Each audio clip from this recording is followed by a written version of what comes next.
The Sandusky City Commission will have an invocation offered by Commissioner Waddington, followed by the Pledge of Allegiance. God our Father, as we gather for this meeting this evening, give us the guidance and wisdom to make the proper decisions. Amen. Amen. I pledge allegiance to the flag of the United States of America and to the republic for which it stands, one nation, under God, indivisible, with liberty and justice for all. Okay. Myers, will you call the roll? Yes, Mr. President. Mr. Pajali? Here. Mr. Waddington? Here.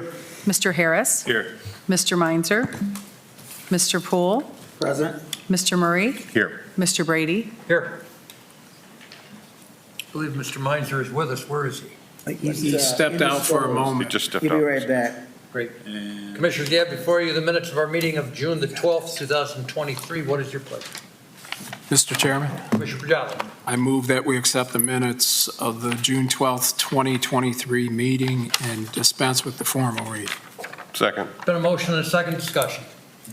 Without objection, the motion be approved, and hearing no objection, that motion is approved. Any residents with comments regarding tonight's agenda items, please step to the podium, give us your name and address, and tell us your concerns.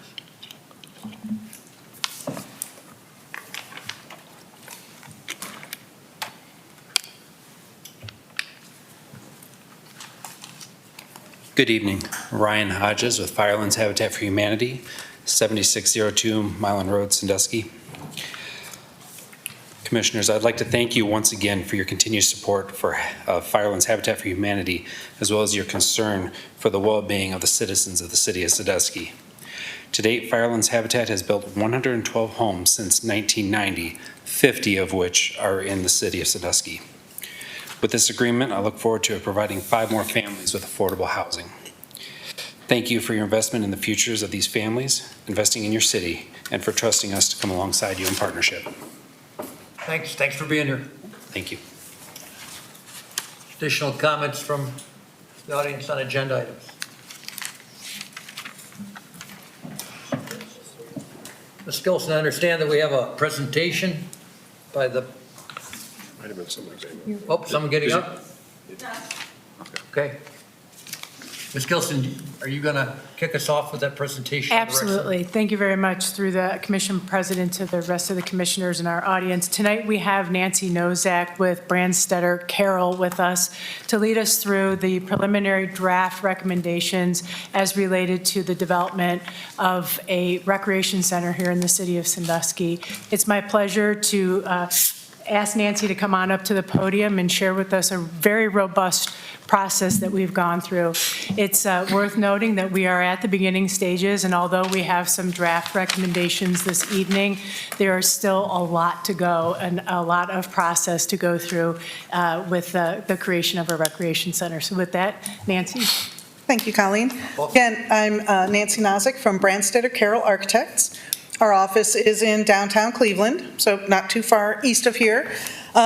So we have been working with city staff and engaging the community for about 3 months now on a very aggressive schedule to get some basic questions on the table about the potential for a recreation center for the city of Sandusky. So tonight I'm going to very quickly go through what we have done so far and the findings to date and some of the preliminary thoughts that we have. So essentially our scope of work is site selection and conceptual design. And what that entails, we did a fair amount of citizen engagement, reaching out to the community to find out what they think. Case studies, we visited 4 different communities that have a recreation center. We worked through some development of a building and site program, basically what could be contained within this facility, and ended up kind of with 3 different levels of scope of building program. Looking at site selection, that is a big component to this process. So there were 4 sites that were seriously considered, so we're going to talk about that briefly. Then we have to look at an opinion of probable cost. What would it cost to develop this type of a facility? And we've looked at a variety of kind of cost levels here, but really focused on 3 different options of scale that relate to those 3 options of scope that we had identified. Then we did some concept planning on those sites that we were looking at to see how the program and the facility might fit. And then finally looking at operating cost. What would it take to operate a facility like this long-term? So citizen engagement, really what we heard, we did 3 primary forms of engagement at this time. There was an online survey where we had over 2,800 respondents and responses to that survey, and I just got to tell you, that's phenomenal. We're happy if we get 900, and we got just an outpouring of interest and responses on the online survey. We did do several stakeholder groups, and that's where we meet with a smaller group of people and have more of a conversation as opposed to just answering something online. We met with 11 different groups with a total of 91 participants. And then we also attended Kids Fest, and we had kind of an activity set up to get some feedback from the community. We had almost 550 participants visit us and take part in that. So a little summary of the online survey. Again, over 2,800 responses, amazing. Just some key highlights here. There's a lot of data, and we have a full report of the data, but tonight I wanted to just highlight of the respondents, 62% of them were from the city of Sandusky, 19% were from Perkins Township. Those were the 2 highest percentages of respondents. And then we had several other categories for the surrounding communities. The age range, the majority of the people who responded were between 18 and 44 years old, and then the second highest group was between 45 and 74 years old. We did ask a couple key questions about, would you support, are you in support of a facility, a recreation facility in the city of Sandusky? So of all the respondents, 81% of them strongly supported it. And of just the Sandusky residents, 83% strongly supported it. We also asked if they would support an operational levy, which is one of the biggest questions on the table right now. And again, from the city residents only, because those are the ones who would be paying for that levy, 48% strongly supported, 25% moderately supported. You combine those together at 73%, and there were 19 that weren't sure, and there were 8 that would not support. One other key thing we asked on the online survey is what should it include? What do you like to do? Would you like to do in a city recreation center? I'm sorry, that doesn't look very good on the screen. Looks better right here. But the top 10 include indoor walking, running track, outdoor swimming, fitness classes, indoor fitness machines and weightlifting, community events, outdoor walking and running, wellness programs, indoor basketball, outdoor splash pad, and rentable community spaces. We did ask about, obviously, water features, whether it's a splash pad or a pool, even though that's not in the program right now for what would be developed initially, but we wanted to get some of that feedback, and since it ranked so high, that is something that we think should be considered in the future. With the stakeholder groups, and that green box over there is just kind of a summary of the types of people that we met with and spoke with, and just a real broad brush summary, you know, why should the city have a recreation center? A lot of, you know, really to provide a place for the community to do wellness and fitness and to come together and do those things. It gives you the ability to attract and retain residents to the city, and it gives the kids a place to go and gives them something to do, keep them busy. We did ask about challenges and opportunities. Obviously, the biggest challenges are cost, whether it's what it costs to build it, what it costs to operate it, what it's going to cost for me and my family to attend. All of those kind of things are definitely things that everyone's concerned about, as well as hours of operation and location. And then the ability for the city to really communicate the plan well so that everyone understands what it is that is being planned, and to make sure that we and you all have done a good job of really doing an analysis of this potential. Then we talked about opportunities, again, opportunities for partnerships, opportunities for sports training and physical therapy, looking at variety of membership that could include people who not only live in the community but work in the community at various levels of membership, things like that. And the ability to provide some jobs in the community. The case studies, again, we looked at 4 different communities that have recreation centers. These communities are all fairly closely related to the city of Sandusky in terms of demographics. Median income, population, race distribution, age distribution, things like that. So these 4 communities, Bowling Green, Fremont, Massillon, and Norwalk, are all fairly similar to the city of Sandusky from demographic standpoint and have a community recreation center component. So we visited all 4 of these. We have gathered a lot of data on those facilities and kind of, lessons learned from their processes. Then we looked at, okay, what could this include? And we started with, man, let's dream. What would we really want to have in this facility? And that ended up being about an 83,000 square foot facility. So we said, okay, we got to scale that back. So we kind of cut it back to kind of another level that would be, we consider option 2, which is 49,000 square feet. And then the third option would be a smallest option of about 36,000 square feet. And the differences between those are how many indoor courts you have, what types of indoor courts, how many exercise rooms, how many classrooms, how many community spaces, and things like that. Then we looked at, where could it go? We actually started with about 7 properties on the table. We narrowed it down to 4, and those 4 are Jackson School, Mills School, the American Crayon site, and J.C. Park.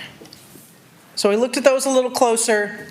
This is a matrix that we have developed, and we continue to feed information into this, but it's an attempt to do an objective analysis of each of the sites based on certain factors and consideration, whether it be cost or environmental factors, function factors, can it support the size of the program that we want, community factors, where is it located, is it close to neighborhood, is it walkability, and things like that. So we have kind of a scoring system here, if you will, and what's interesting is J.C. Park and the American Crayon site both float to the top with the highest scores, and they're very close to each other. And then the other 2 sites, Mills School and Jackson School, are a little further down and kind of grouped together. So from an objective analysis, it shows that those 2 sites float to the top in terms of meeting the needs of what we want for the property. When we look at these a little further, J.C. Park is city-owned. It is centrally located. There is plenty of land for development both now and in the future. It's also really surrounded at least 2/3 of the way with residency. You're right kind of in the backyard of residences. That could be a good thing, that could be a bad thing. American Crayon site is a site that I believe the city has been looking at for this facility for a while. It is city-owned, it is centrally located, it's right down the street from the schools, there's plenty of space there. We do know there are some issues with the demolition of the American Crayon factory when it was there, and to build a building on that site, there will need to be some additional site work done, site preparation done on that site. Mill School is a known entity. The city is using it currently for recreation programs. It's in a very strong neighborhood. However, it is not owned by the city. I'm sure that's something that can be handled fairly easily. It's not centrally located. It really is serving that neighborhood. And there's not a lot of space there's some space for expansion, but not a lot of space for expansion. And then finally, Jackson School, which is an amazing building, and it has this fantastic gymnasium in the center. However, there's no handicap accessibility. There's really no space to expand. There's very limited space there for parking. So there were a lot of factors that led us to it's not an ideal location. for this site, for this facility. So then what might it cost to build? What it costs to build is fairly directly related to the size of the proposed facility. However, these costs are related to the concept plans that we did on the sites to really look at, okay, how much parking could we do and how would that all be developed? So option one, again, the largest facility, that's over $32 million. So we haven't pursued that option any further than that, because that's way beyond what the city was intending to do. Option two is kind of the middle size, and that's a little over 18 million. And then option three is the smallest size at 13,750, so just under 14 million. We do have some layouts here. Again, it's kind of hard to see up there. On the American Crayon site, we looked at option two and option three. Again, option one we felt is beyond the capabilities of the city to develop at this time. So option two, that middle size, 49,000 square feet, at a cost of 19.8. That includes $1 to $1.5 million of site preparation on this site. There is space, you can kind of see it there. There's space for a future addition. That could be, more courts, indoor water, indoor other play areas, whatever you want it to be. There's room to expand the building itself, and there's also room to put tennis courts and a splash pad on this site, as well as ample parking. When we look at the next option three, which is a little smaller, definitely fits on the site, and we still have room for ample expansion. This just shows a little different way to lay it out. And again, we're showing the potential of tennis courts and a spray ground on this facility. JC Park, again, we looked at option two and option three.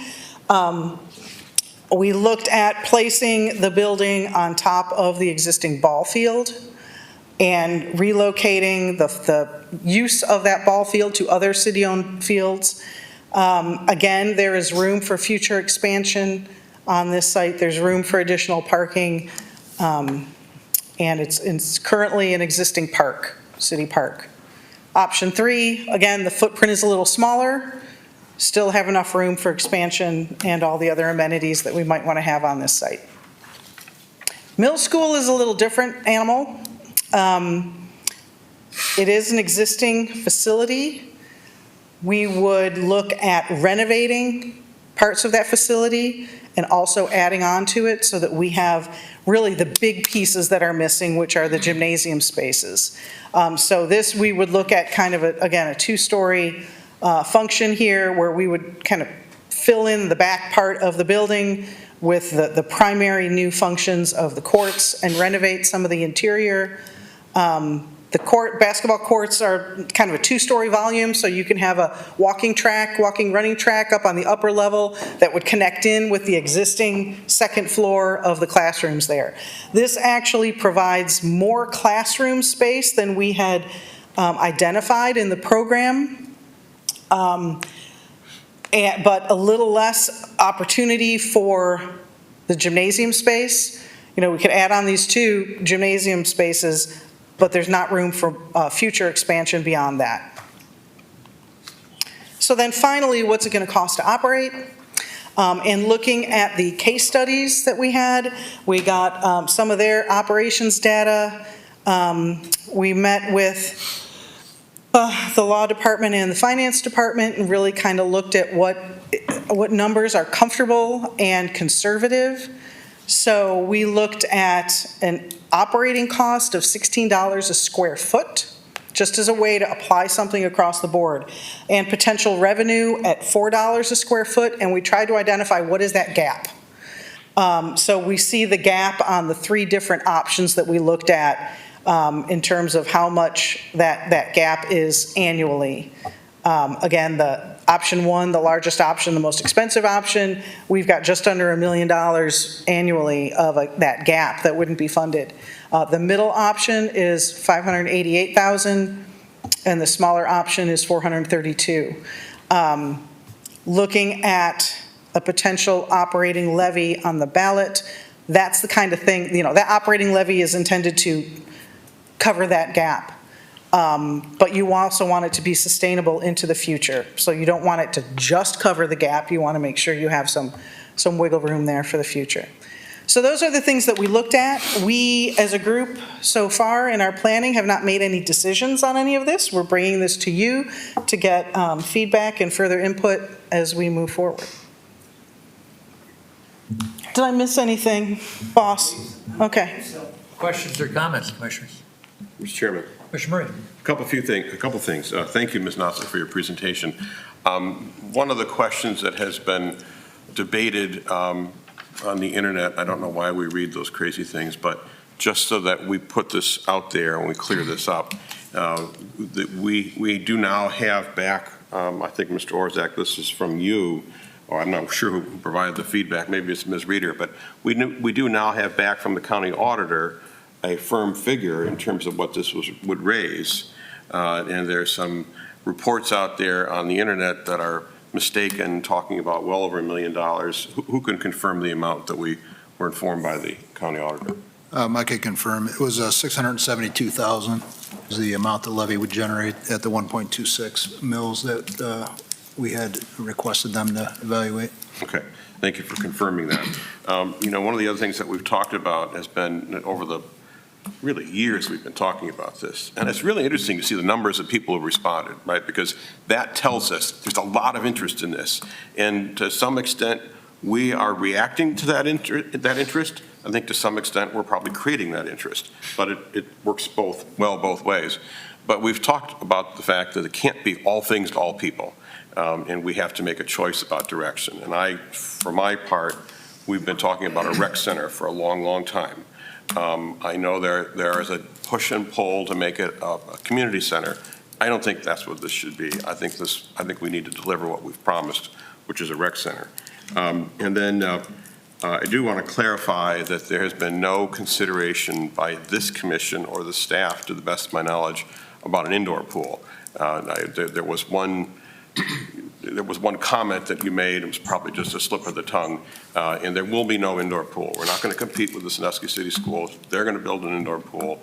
We're going to stay either with an outdoor pool or a splash pad kind of arrangement, assuming we can figure out how to fit that in the budget. I mean, this is one of the marquee projects for this city.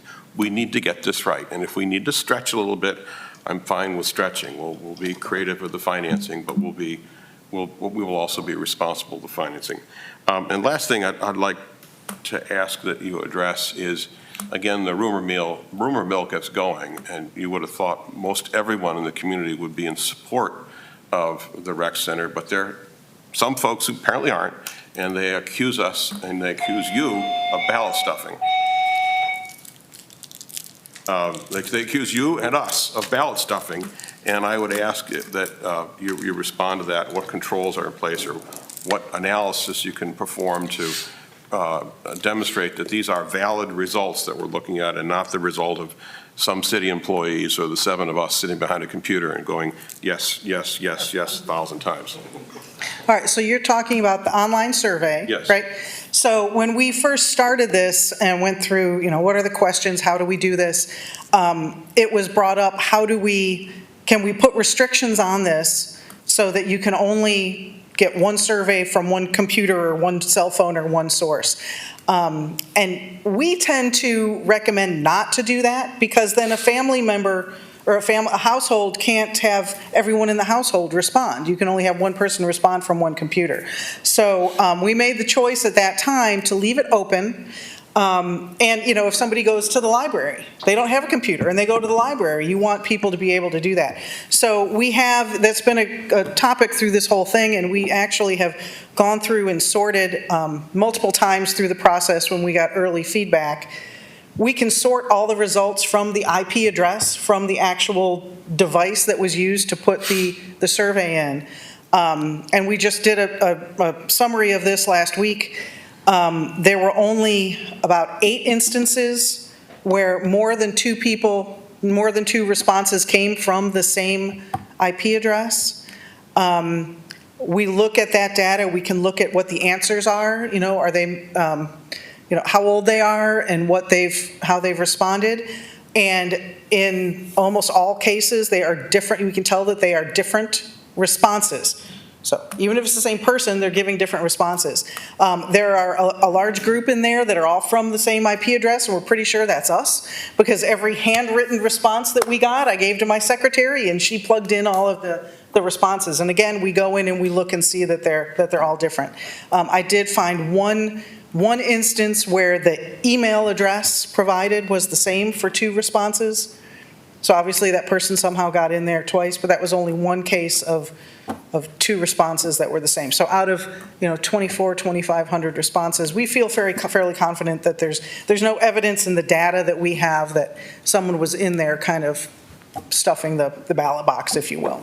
Thank you for addressing. And we've provided along the way, we've been providing that to the city so that you can do your own analysis of that. Okay, thank you. Additional comments or questions, Commissioners?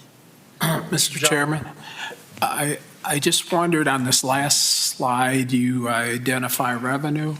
How would that revenue be generated? Would there be things that would be charged to use the classrooms, or So there's a wide range of things, and that, again, this kind of blanket statement of this revenue is a conservative estimate right now. That needs to be really developed in terms of what you're going to provide.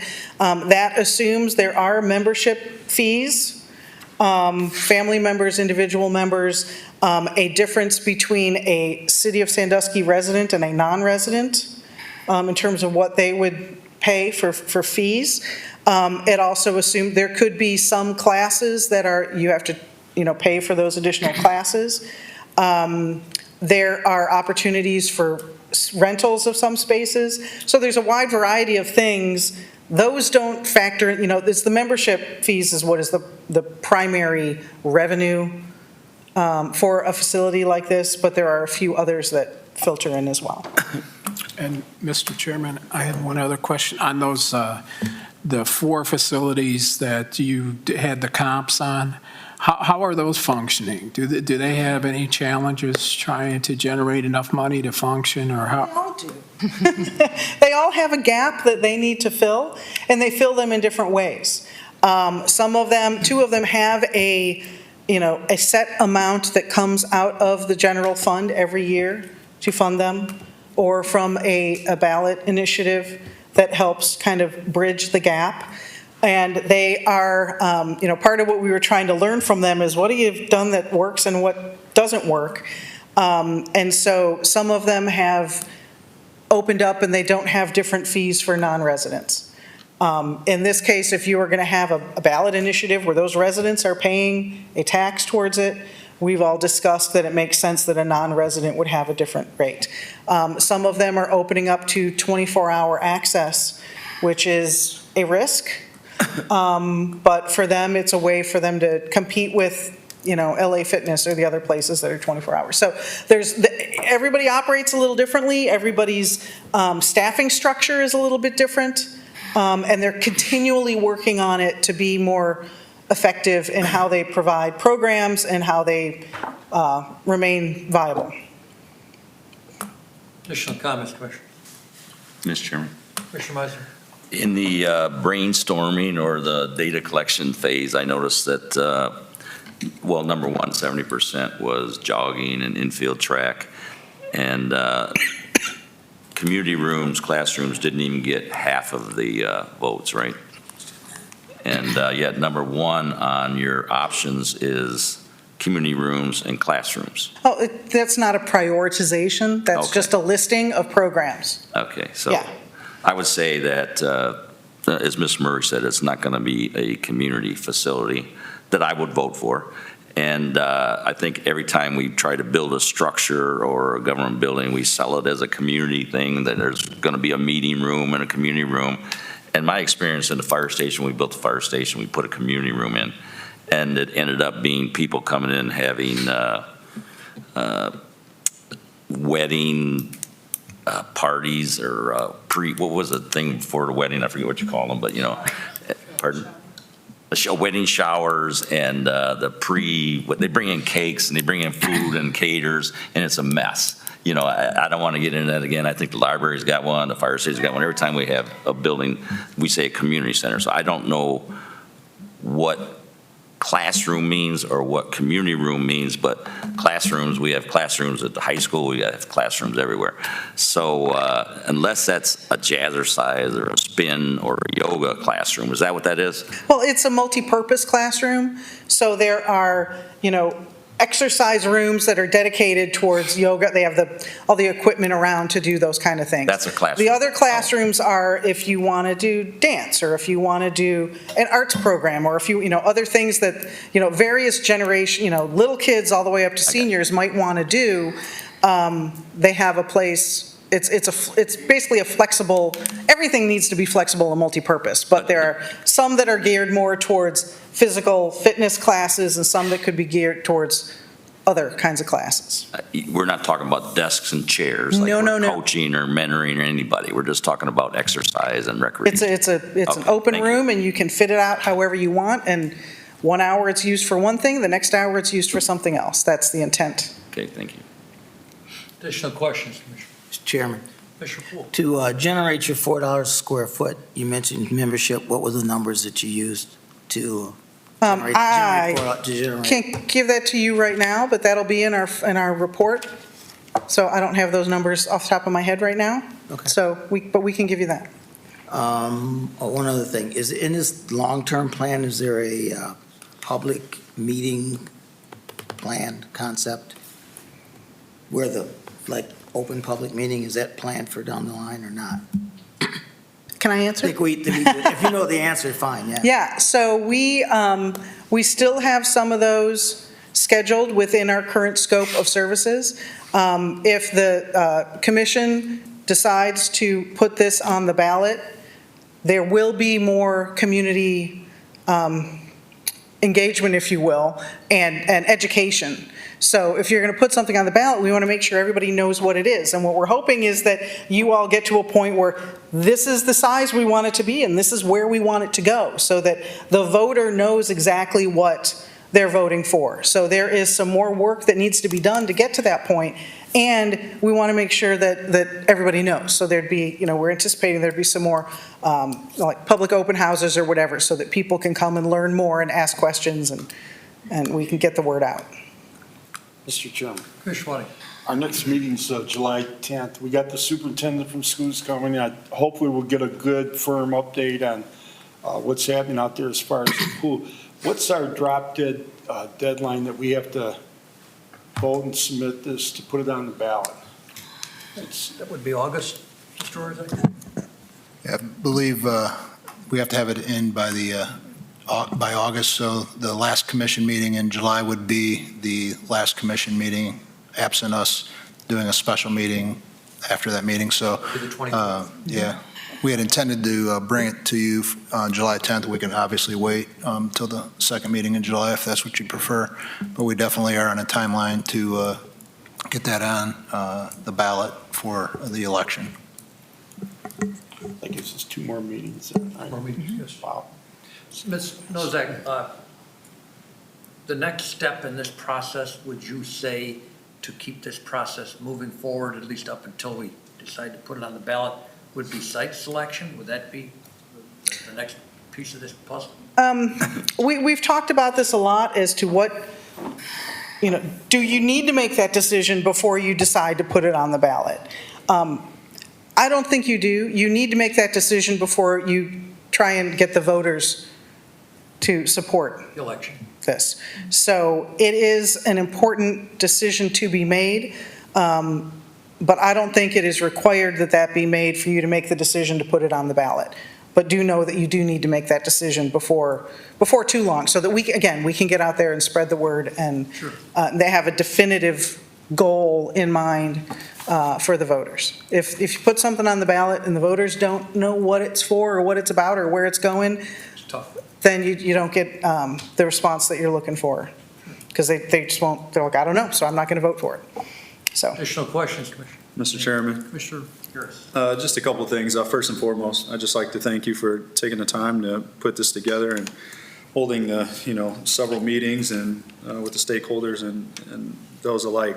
But just 2 things. I will say that if, especially by looking at it at Facebook and the other comments, and even you know how I feel. I will say that, you know, if any vision for a rec center were to not include a pool of some kind, I think it might even be safe to say that support would, at the bare minimum, probably be cut in a third.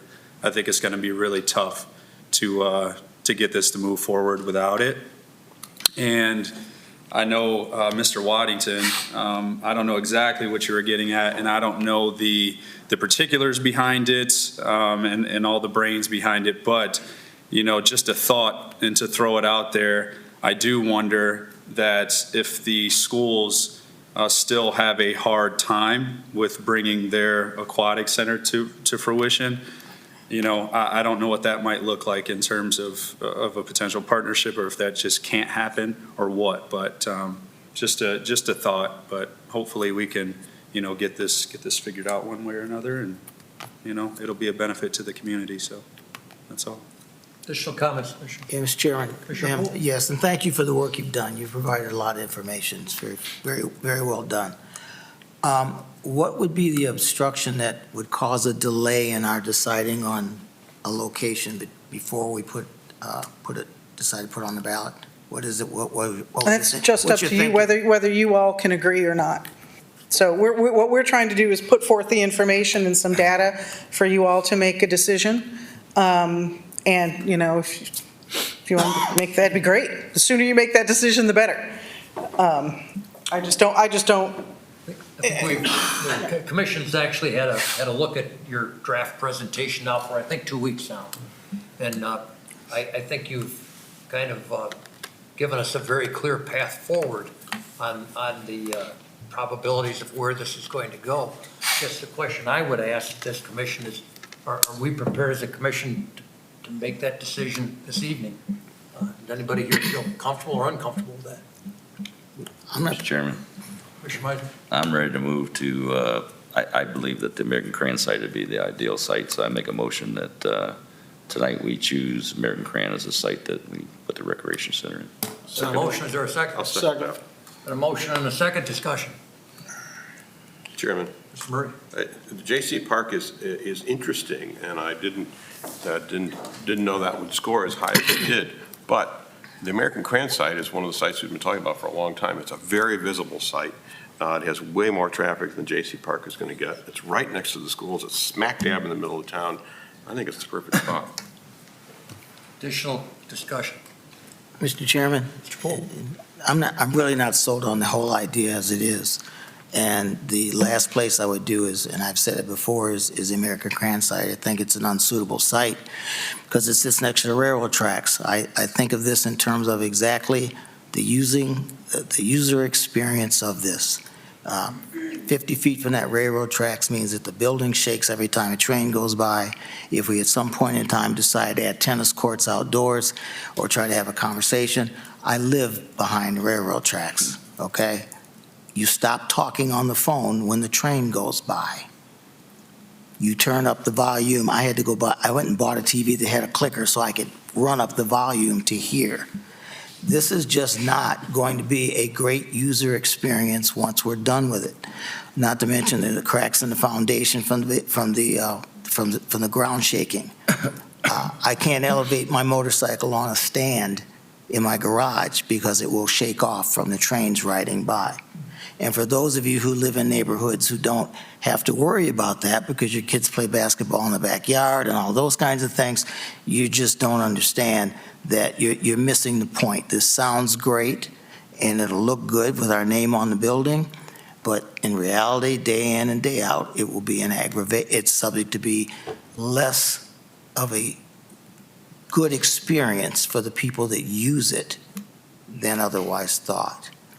Additionally, I note that we're talking about spending $13 million, and I'm not going to have a whole lot negative to say one way or another about it because ultimately the taxpayers will decide. But I would point out to everyone that we've been talking about this for a long time.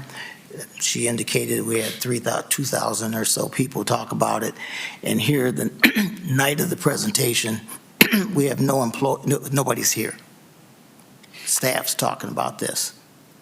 12 years ago, the room was filled with people who wanted to have, talked about a rec center. They had an idea of what they wanted. They knew what they wanted their kids to do. And those kids are grown, those parents have moved on, and I'm not seeing a whole lot of support driven by the citizens of Sandusky. It has nothing to do with you for this rec center. We have kept it in the public eye. And yes, if you put an online survey on and say, what do you think about these things? If we had this and it's a wish list, you get a lot of people to write it, to say something about it. And I'm just moving forward. It'll be a commission decision what we ultimately do, but I'm not seeing, I'm seeing other things in this community that might be of more value for spending $13 million on today than 2 basketball courts, 2 exercise rooms, and we've decided, I think, discussed community rooms are not such a big idea. I would suggest that the outdoor facilities we have for basketball now are substandard or need to be discussed, what we're going to do about them and what neighborhoods we're putting them in. For community meetings, we have lots of space in the area. I would suggest that for those people over 65, my gym membership is free. It's covered by my insurance company. And that seems to be what's going on for talk about the segments of the community that are going to use this that already have opportunities for this. I'm not going to leave the gym I belong to use this. So the fact that you have 2,000 people that had a conversation, said they liked it, doesn't mean you can use it across the city as a percentage indication that everybody's going to stop what they're doing now. There's jazzercise classes all over town. And I've probably used up my time, but I just want to say I don't see the demand to make this worth the investment. When I'm looking at people looking for housing, I got all kinds of space downtown Sandusky above these storefronts that could be turned into apartments that we should be investing our money in, and I'll quit there. Additional discussion. Mr. Chairman, Commissioner Meisner. just this is, if we build it, this is the site we want to build it on. That's what the motion was. I'm not completely sold. I'm kind of like, unless we have TVs and game stations in there, I'm not convinced that a rec center is what kids want these days, and it's going to be mostly adults and jogging and exercise stuff. So I don't believe that kids are going to show up. So that's a whole nother discussion. Additional discussion. Mr. Chairman, Sure. I do just want to put it out there, although I am in favor of the idea of a rec center, much like Commissioner Poole, I really have my reservations about the American Crayon site. At the onset, I thought it was a great location, great opportunity until, until the JC Park had become an option. So, yeah, that's sort of just where I stand with the site location. Additional discussion. If not, Ms. Myers, will you call the roll on that motion, please? Yes, Mr. President. Mr. Pajali? Yes. Mr. Wantington? Yes. Mr. Harris? No. Mr. Meinzer? Yes. Mr. Poole? No, Mr. Murray? Yes. Mr. Brady? Yes. That motion is carried, and we have selected the American Crayon site for the Recreation Center to be built. Thank you, Ms. Nozak. We look forward to continuing this dialogue. All right, thank you so much.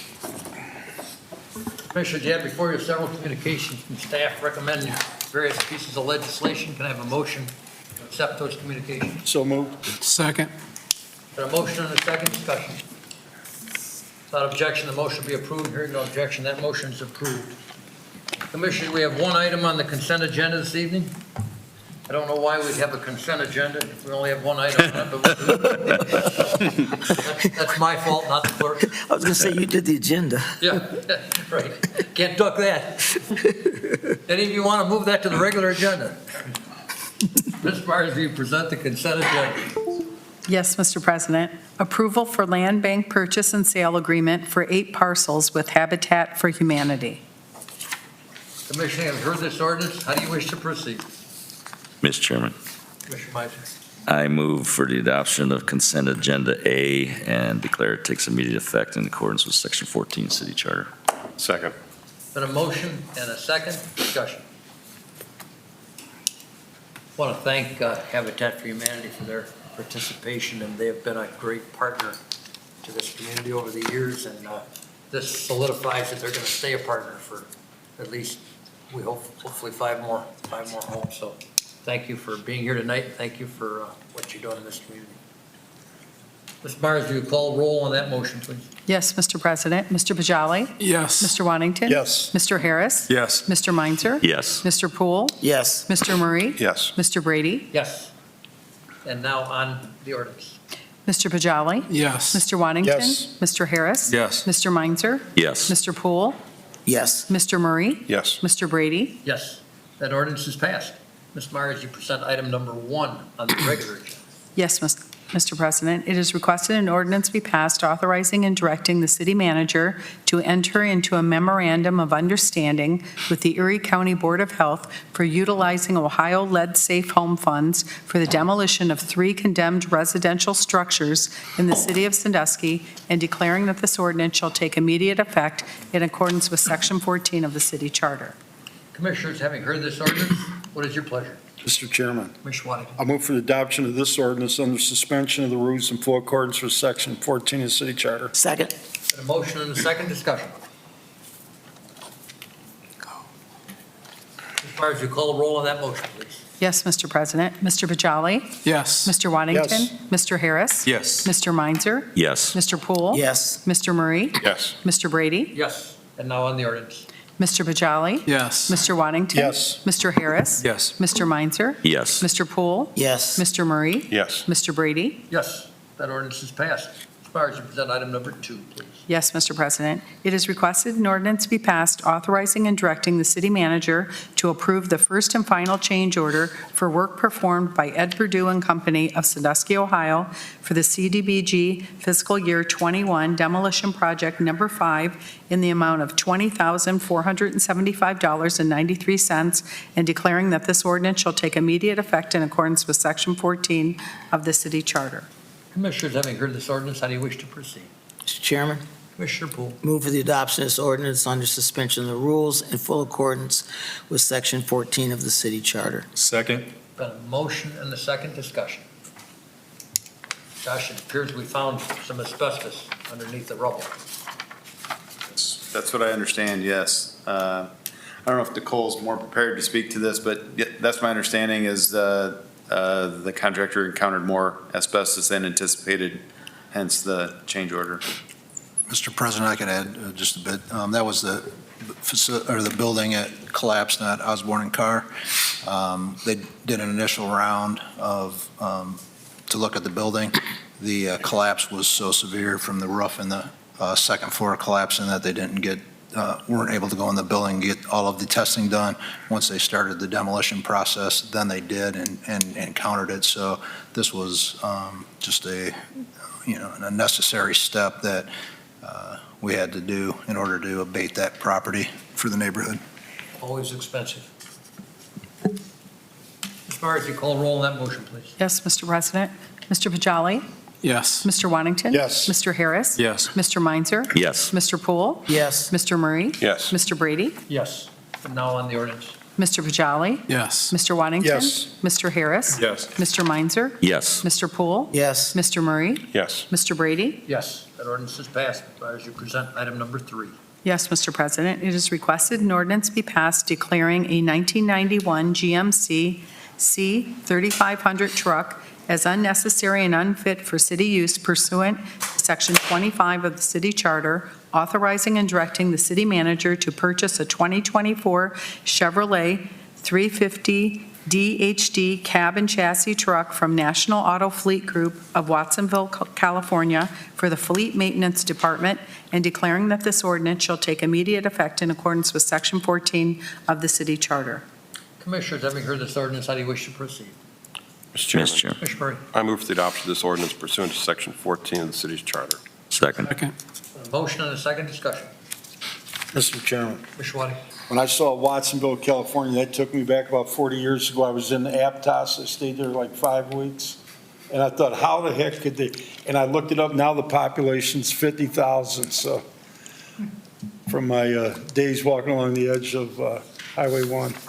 Change. I couldn't believe it when I saw that.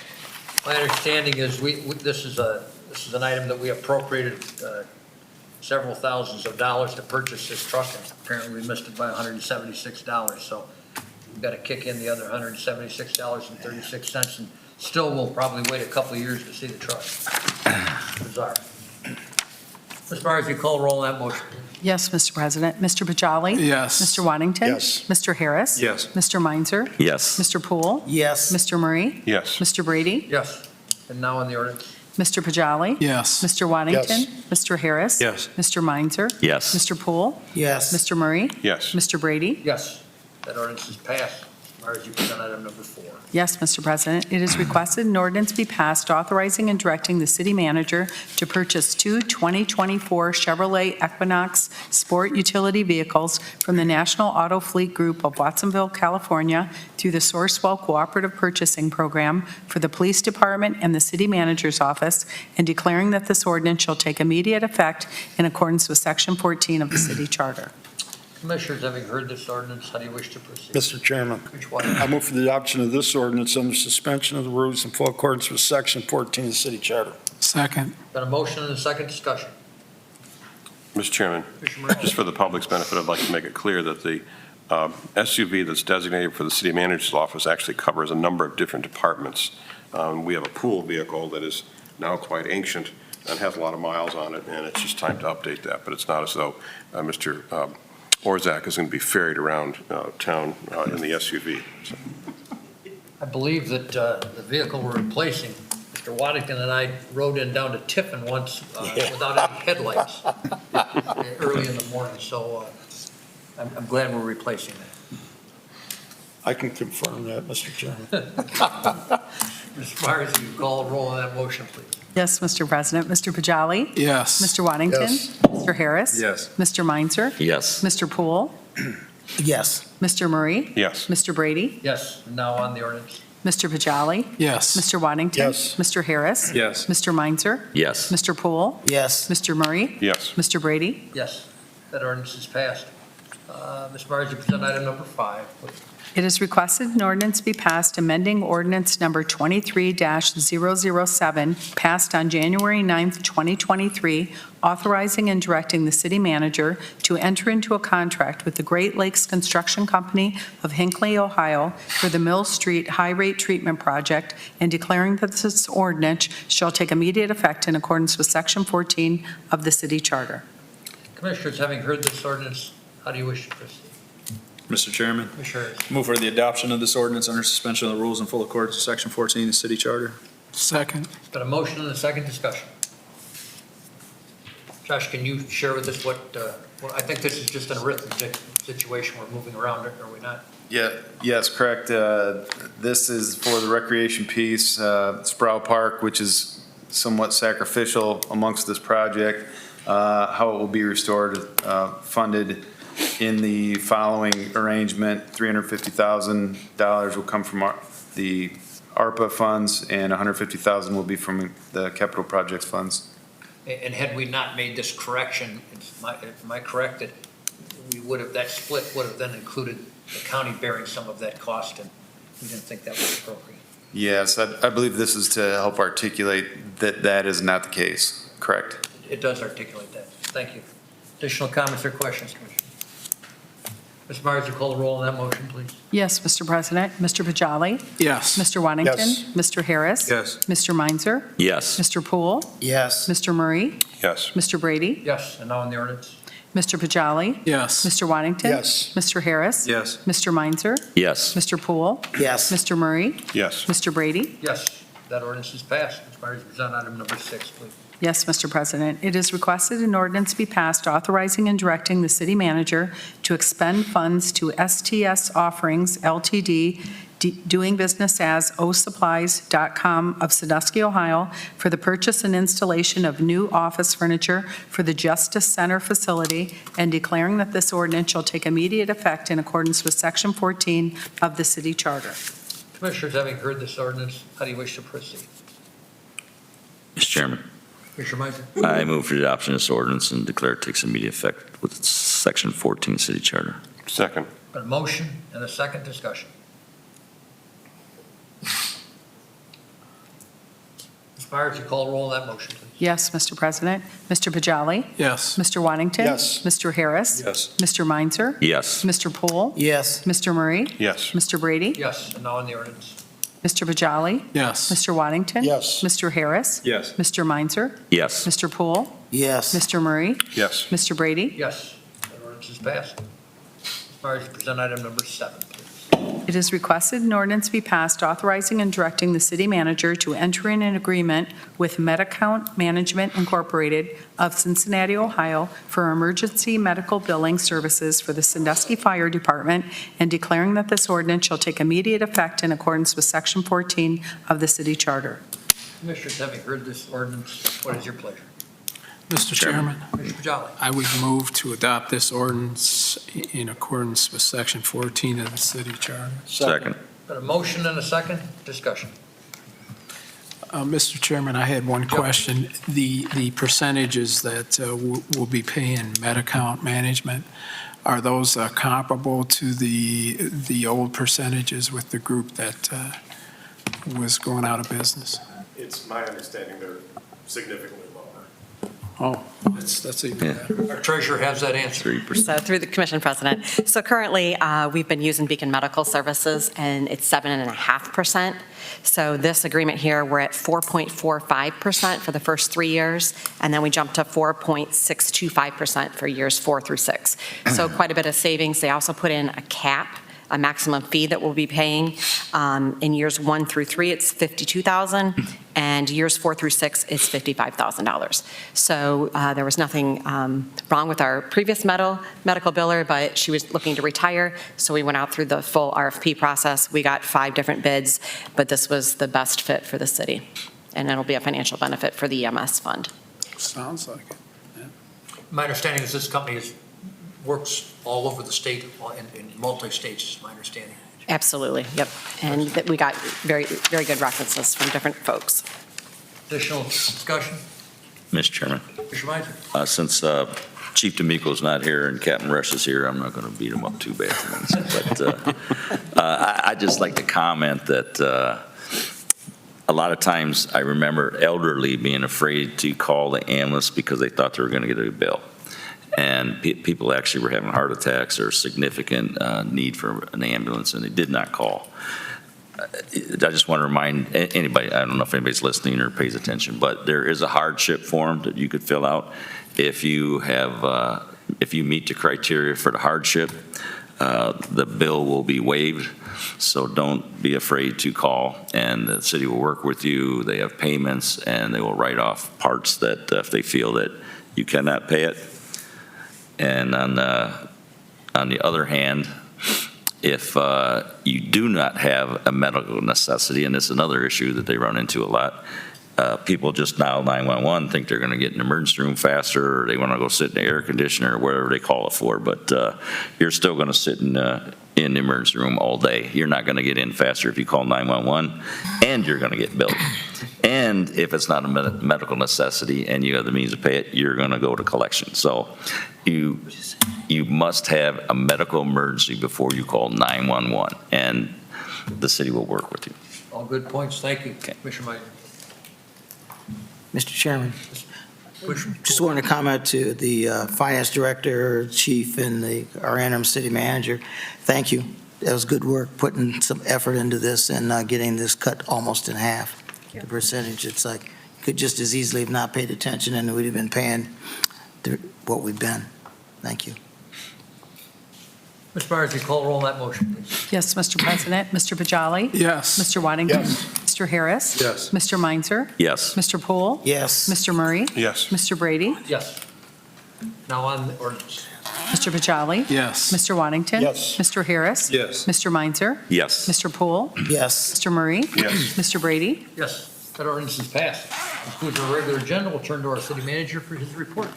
Good evening, Commissioners, audience, and staff. The first item is a donation from the Sandusky Rec Department. I would like to thank John Rader, a longtime member of Mills Golf Course, for his donation of $260 for the purchase of metal cups for Mills Creek Golf Course. If I get a motion to accept that So donation. moved. A motion and a second discussion? Without objection, the motion be approved. Hearing no objection, that motion is approved with our thanks for the $260 donation. Next item, I'd just like to, publicly thank the Public Works Department, Aaron Klein, Josh Scott, the Water Distribution, Sewer, Street Department. They had a tough week last week. We had a water main break over at Cedar Point. First and Causeway had an injury accident, and Hayes Ave had been shut down to replace a valve that we had to get flown in from Florida. And all of those departments worked side by side, flopping people, moving people around, and got the job done very well. So thanks to all those. But due to the traffic crash at the intersection of First Street and Cedar Point Drive on the afternoon of June 22nd, staff are requesting approval to pay time and materials not to exceed $30,000 to National Light and Power for emergency repair work. The city will seek reimbursement from the responsible driver's insurance company, but initial payment would be from street funds. Staff will bring formal legislation at a future meeting when final costs are received. I would like to request a motion for the approval to pay time and materials not to exceed $30,000 to National Light and Power for emergency repair So work. moved. Second. A motion and a second discussion. Ms. Myers, you call a roll on that motion, please. Yes, Mr. President, Mr. Pajali? Yes. Mr. Wantington? Yes. Mr. Harris? Yes. Mr. Meinzer? Yes. Mr. Poole? Yes. Mr. Murray? Yes. Mr. Brady? Yes, that motion is passed. Also, thanks to the police department for having rerouted traffic all over the chaussee and all over town. Construction on the residential sidewalk project has begun. Staff are asking residents to assist with monitoring of the concrete after it is poured and finished, as we have already had incidents of vandalism. And the Community Development Department, we are currently accepting applications for the position of AmeriCorps Vista member to serve in the City of Sandusky Community Development Department from August 2023 through July of 2024. The Vista member will assist staff with implementing projects, programming, and community involvement actions on the south side specifically, but throughout the city as needed. Position information can be found on the city website or by calling Community Development Department at 419-627-5891. It's my understanding that the position's totally funded from an outside source and won't be involving any city dollars in that. And that concludes my extensive report for the evening. You got it down to one page. Man, only took 7 months. Excellent, you're getting good at this. Commissioners, any questions for the city manager? If not, we will move to items of old business. Any items of old business? I believe this falls under old business, and it saddens me to report that I've shared this with Commissioner earlier today, and I will share it with the public now that our lead person for the Slavin Consultants who are performing our city manager search passed away last evening. Bob Slavin has stepped into the lead role and intends to personally deliver an update on the results of their vetting process on our next commission meeting on July the 10th. And by no means should this be construed that we are starting over. The gentleman that passed away had us way downstream, and we are hopeful to get an update and review that on July the 10th. So our condolences goes out to this gentleman. Sad news, but on a lighter note, under old business, it's about 3 days old. Mr. Orzak and myself were in attendance at the Kiwanis Club meeting last Thursday, and we received this nice plaque from them in appreciation of our contribution to the Dolly Parton Imagination Library. It was an interesting luncheon. They always have good attendance, and they ask a lot of questions. I was able to provide a brief update on what's going on in the city. Took an opportunity to kind of update 5 or 10 different things that we're doing, and they were eager to update me that our participation, the dollars that we have put in this program, the Dolly Parton program and the county put in, accounted for 2,400 students throughout Erie County taking advantage of this program. And the vast majority of the increase to 2,400 were residents of Sandusky. So I guess we can say our dollars are working. That at getting kids to read younger in life. That's all I have for old business. Any of you have items for new business? For items for new business, I need to make a motion to set a public hearing for the 2024 tax budget at the July 10th meeting. May I have a motion for that? So moved. Second. Motion and I think a second somewhere? Discussion? Without objection, that motion be approved, and hearing no objection, that motion is approved, and that public hearing is set. The additional items of new business? If not, we will entertain comments from the public. We'll entertain comments from the public on any items pertaining to city business.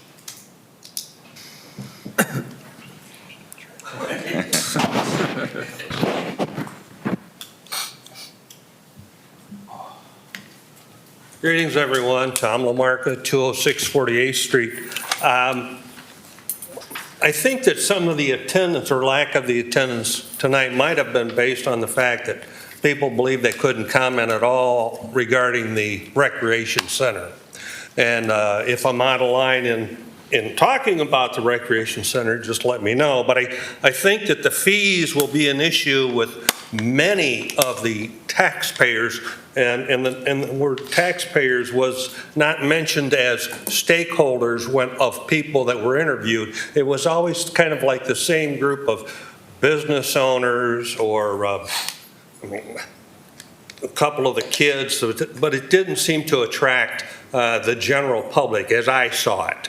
And I don't think that a lot of the older people, maybe they did, went online to voice their opinions or input online. The fees are going to be an issue, I think, akin to like the YMCA. And we couldn't support the YMCA enough. We had the charitable organizations making big donations to the Y, but a lot of the residents, they really couldn't afford to go to the Y. They couldn't be a member of the Y because of the expense. And I think that we may run into that same problem here with the rec center. So I think we need to really take a good look at that. I'm going to be dead and gone, but it's still going to be a problem for the city. Pools have been the outcry for the longest time, as Mr. Murray stated, Mr. Harris stated, I think Mr. Poole stated, and it's not part of the plan, really. I mean, it appears to be an afterthought. So I think we really need to make a pool part of this recreation center inside or outside, or it's just not going to work. It's not going to be feasible. And I really don't understand what classrooms and meeting rooms have anything to do with a recreation center. I mean, it boggles the mind to me. Kids are not going to go to the recreation center to take up Spanish or do a science project. It's called recreation center. There's no pickleball court. Pickleball is a hot item right now. I don't play it, but a lot of people do. So I think that should have been incorporated into this new center. 2 basketball courts in a recreation center. I remember going to the Y, and the basketball courts were always busy. And I don't think 2 basketball courts indoors in the wintertime is enough. 2 exercise rooms, perhaps. But those are the only things that you have included in the recreation center that make it a recreation center. The rest of it, I mean, I'm at a loss. With it being located now at the former American Crayon site, we're going to have to figure out a solution to keep kids from crossing the tracks. Because even though the subway is just 1,000 feet from the door of the recreation center, and they can dart across the tracks and make it quicker to get home, rather than walk down, walk up, walk down. We're going to have some casualties, folks. So take a serious look about a 12-foot fence along the back wall of that recreation center. Or perhaps put some tunnels, as the railroad used to do on their own properties, for people to actually walk underneath the tracks. Now that's going to add $1 million to the project for the tunnels, but it's something to think about. And then the other thing I have a concern about, and I guess I shouldn't worry about it, but do we have a water pressure problem downtown serving all of these buildings and apartments that are either in place now or up and coming, such as the Fike building? Do we have enough water pressure to pump water up to the 8th floor? Do we have enough water pressure to pump it up to the, what's going to be the 10th floor of the Battery Park buildings? I mean, normally, businesses and cities, before they approve something or before a business decides to build a project, they look to make sure that the utilities are there and in place and can handle and serve their project. And I'm not so sure that we've done that. But if you have, great. That's all I have. Thank you very much. Mr. Chairman, Commissioner Poole? just to answer for his question, downtown water pressure, is there room for improvement? Just characterize it and to answer his question. Is that something we want to look at or not? Of course, there's room for improvement, Mr. Poole. As the Columbus Ave project, we're replacing a 90-year-old main line. I mean, that's the age of the infrastructure. Now, I will say most buildings over 3 stories in most of the city will still need to add their own pumps and pump their own pressures to meet fire suppressions and all of those good things as well. So, like, to be totally reliant in big buildings on the existing water pressure in the street, that's no town USA where you can expect that. So we're not unique. We have a great deal of open space on second floors of these buildings. If we were to fill them tomorrow with apartments and people, what would you be recommending that we do to the water lines downtown? Anything or nothing? Assume we fill all these, just the second stories. I understand multi-story buildings you need a pump. Would we need to do anything? Or would they have some issues with pressure? I'd have to have more information, just in Mr. fairness. Chairman, I should say I know of places that need, that the water supply would meet a minimal amount of fire. However, that's why we purchase fire engines to supply line. Fire, talk about to drink. To drink, for domestic water? Domestic water. Oh, yeah, we got plenty of domestic water. Are the lines we I have thought you were talking downtown? about fire suppression. Lord, no, No. fire suppression. Well, there's plenty of water for that, I totally yeah. understand fire. But we do, I mean, the engines pump 1,500 gallons a minute, and the fire department connects to the front, and they could augment the water supply. And they just had to figure out which hydrant to hook up to. So. If you would in the future, just some future time, as we're making plans, we need to know long-term, are we going to have to replace water lines? Do we need a bigger line? Where are they 6-inch? Where are they going to 8? I know that we have projects that we've been increasing them, and it would be good to know where we need to do that, how soon. Additional comments from the audience on any item pertaining to city business? Mr. Chairman, I just, from hearing Josh, replacing that line in this proposed project out here, will that help with the pressure? Certainly, yeah. And when you upgrade a line on a singular street, it improves the area. It doesn't improve just that street. So, and we used as argument for Meg Street when we replaced the line on Meg Street. It's improving Perry Street. It's improving part of Warren Street. So it's not just the street directly. It's an area that's improved. Are these areas, that's measurable? Yes. The improvement, okay. Yes. Just, we can come and get the information. Thank you. Mr. Chairman. Mr. Murray. I'd simply like to close by noting that I really hope Mr. LaMarca has an opportunity to enjoy the new rec center. I think you'll be there. He's not going to be around. I think you'll be there for dozens of years, sir. I said I hope you have an opportunity to enjoy the new rec center. I think you'll be enjoying it for dozens of years to come. Well, thank you. He doesn't want you to pass away like you alluded to. Mr. Chairman, just one comment on the pools. I mean, I all along have been working on the premise that the schools were going to build 2 pools, and we were going to donate $500,000 for the children or the people to use one of the pools at Sandusky. So I don't know.